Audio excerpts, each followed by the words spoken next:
ఇక వృషభ రాశి వారి యొక్క ఫలితాలు అయితే ఈ వారం మీకు గ్రహస్థితి అనుకూలంగానే ఉన్న కారణం చేత ఆరోగ్య సంబంధమైనటువంటి విషయాలలో ఎక్కువ జాగ్రత్తలు తీసుకోవడము, ఆరోగ్యాన్ని కాపాడుకునే ప్రయత్నం చేయడము, అలాగే మిమ్మల్ని మీరు మార్చుకునే ప్రయత్నం చేయడంలో సక్సెస్ అవుతారని చెప్పచ్చు.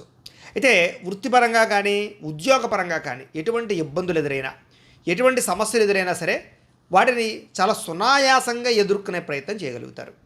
ఏదైనా సరే గతంలో ఎవరైనా నమ్మక ద్రోహాలు చేసినా, మోసాలు చేసినా అలాంటి సమస్యల నుంచి బయటపడే అవకాశాలు బాగా కనపడతాయి ఈ వారం ముఖ్యంగా మీకు.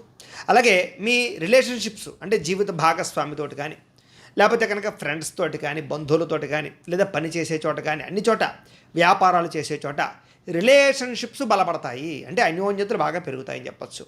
మీరు ఏదైతే లక్ష్యాలు సాధిద్దాం అనుకుంటున్నారో, మీరు ఏదైతే గోల్స్ పెట్టుకున్నారో, ఏదైతే రీచ్ అవుదాం అనుకుంటున్నారో అలాంటి లక్ష్యాలని సాధించే అవకాశాలు కూడా మీకు ఈ వారం బాగా కనపడుతున్నాయి. కాబట్టి గొప్ప గొప్ప పనులు ప్రారంభం చేయొచ్చు.